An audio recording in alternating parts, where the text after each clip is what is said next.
ಮಾಜಿ ಸಚಿವ ರಾಜಣ್ಣಗ ಏಟ್ ಬಿದ್ದಂತ ಹುಲಿ ಅಂತಾಗಿದ್ದಾರೆ. ಸದ್ಯಕ್ಕಂತೂ ಸುಮ್ಮನೆ ಕೂತ್ಕೋತಾ ಇಲ್ಲ, ಯಾಕೆಂದ್ರೆ ಹೊರನೋಟಕ್ಕೆ ಎಲ್ಲವೂ ಶಾಂತವಾಗಿದೆ ಅಂತ ಅನಿಸ್ತಾ ಇದ್ರು ಕೂಡ ಮುಂದೆ ಏನು ಮಾಡಬೇಕು, ಯಾವ ರೀತಿ ಅಖಾಡವನ್ನು ರೆಡಿ ಮಾಡಬೇಕು ಅಂತ ಈಗಾಗಲೇ ಪ್ಲಾನ್ ಮಾಡ್ತಾ ಇದ್ದಾರೆ. ಇದರ ಜೊತೆಗೆ ಅನೇಕ ಶಾಸಕರ ಜೊತೆಗೆ ಸಮುದಾಯದ ಮುಖಂಡರೀಗ ರಾಜಣ್ಣ ಅವರನ್ನ ಭೇಟಿಯಾಗಿ ಮುಂದೆ ಏನು ಮಾಡಬೇಕು, ಅದಕ್ಕೆ ಯಾವ ರೀತಿ ಪ್ಲಾನ್ ತಯಾರಿ ಇರಬೇಕು, ಇದರ ಬಗ್ಗೆ ಕೂಡ ಚರ್ಚೆ ನಡೀತಾ ಇದೆ. ಅತ್ತ KPCC ಅಂಗಳದಲ್ಲೂ ಕೂಡ ಮತ್ತೊಂದು ಕೌಂಟರ್ ಕೂಡ ಈಗಾಗಲೇ ಶುರುವಾಗ್ತಾ ಇದೆ.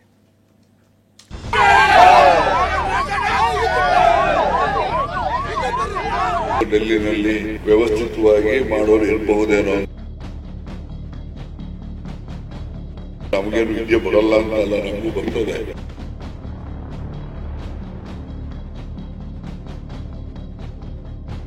ಮಂತ್ರಿ ಸ್ಥಾನ ಹೋದ್ರು ಜಗ್ಗದ KN ರಾಜಣ್ಣ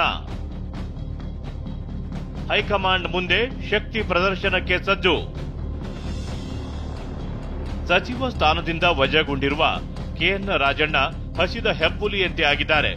ತಮ್ಮ ಈ ಸ್ಥಿತಿಗೆ ಕಾರಣವೇನು, ಷಡ್ಯಂತ್ರ ಆಗಿದೆ ಅನ್ನೋದನ್ನು ಒತ್ತಿ ಹೇಳಿದ್ದಾರೆ. ಅಷ್ಟೇ ಅಲ್ಲ, ಮತ್ತೊಮ್ಮೆ ಮಂತ್ರಿ ಸ್ಥಾನಕ್ಕೆ ಹಿಂತಿರುಗುತ್ತೇನೆ ಎಂದು ಭರವಸೆಯ ಮಾತು ಆಡಿದ್ದಾರೆ. ಇದೇ ಹೊತ್ತಿನಲ್ಲೇ ತನ್ನ ಸಮುದಾಯದ ಬೆಂಬಲದ ಜೊತೆಗೆ ಹೈಕಮಾಂಡ್ ಮುಂದೆ ಶಕ್ತಿ ಪ್ರದರ್ಶನಕ್ಕೂ ಸಜ್ಜಾಗಿದ್ದಾರೆ.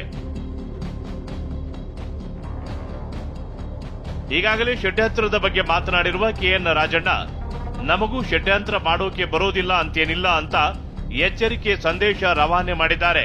ಕನ್ವಿನ್ಸ್ ಆಗ್ತಾರೆ ಅಂತ ನನಗೆ ವಿಶ್ವಾಸ ಇದೆ. ಯಾಕೆಂದ್ರೆ ಅಲ್ಲೊಂದು ಜನಗಳು ಕೆಲವು ಡೆಲ್ಲಿನಲ್ಲಿ ವಿರುದ್ಧವಾಗಿ ವ್ಯವಸ್ಥಿತವಾಗಿ ಮಾಡೋರು ಇರಬಹುದೇನೋ ಅಂತ ಅನ್ಕೊಂತೀನಿ.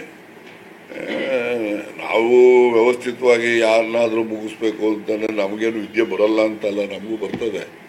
ಆದರೆ ನಾವು ಮಾಡೋಕ್ಕೆ ಸಮಯ ಯಾಕೆ ವೇಸ್ಟ್ ಮಾಡಬೇಕು? ಅದಕ್ಕೆ ಅದೇ ಸಮಯ ಯಾರ ಜನಗಳಿಗೆ ಏನಾದರೂ ಒಳ್ಳೇದು ಮಾಡುವಂಥದ್ದಕ್ಕೆ ಉಪಯೋಗ ಮಾಡೋಣ ಅಂತ. ಶೀಘ್ರದಲ್ಲೇ ದೆಹಲಿಗೆ ಭೇಟಿ ನೀಡಲಿರುವ ರಾಜಣ್ಣ, ನೀವು ಅಂದುಕೊಂಡ ಹಾಗೆ ಮಂತ್ರಿ ಸ್ಥಾನ ಹೋಯಿತು ಅಂತ ರಾಜಣ್ಣ ಸುಮ್ಮನೆ ಏನು ಕುಳಿತಿಲ್ಲ. ನಮ್ಮ ಬಗ್ಗೆ ಮೂಡಿರುವ ತಪ್ಪು ಅಭಿಪ್ರಾಯ, ತಪ್ಪು ಸಂದೇಶ ಮತ್ತು ಗ್ರಹಿಕೆಯನ್ನ ದೂರ ಮಾಡೋಕೆ ರಾಜಣ್ಣ ಪ್ರಯತ್ನ ಮಾಡುತ್ತಿದ್ದಾರೆ. ಶೀಘ್ರದಲ್ಲೇ ಹೈಕಮಾಂಡ್ ಭೇಟಿಗೂ ನಿರ್ಧಾರ ಮಾಡಿದ್ದಾರೆ.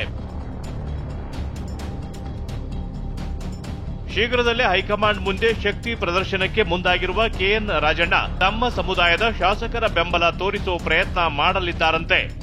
ಈಗಾಗಲೇ ಸಮುದಾಯದ 14 ಶಾಸಕರ ಸಂಪರ್ಕವನ್ನ ಮಾಡಿದ್ದಾರೆ. ST ಜೊತೆ SC ಸಮುದಾಯದವರ ಬೆಂಬಲವೂ ಪಡೆಯಲು ರಾಜಣ್ಣ ಸರ್ಕಸ್ ನಡೆಸುತ್ತಿದ್ದಾರೆ. ಈ ಮೂಲಕ ಶಾಸಕರು ಸಚಿವರ ಮೂಲಕವೂ ಶಕ್ತಿ ಪ್ರದರ್ಶನ ಮಾಡಲಿದ್ದಾರೆ ಎನ್ನಲಾಗ್ತಿದೆ.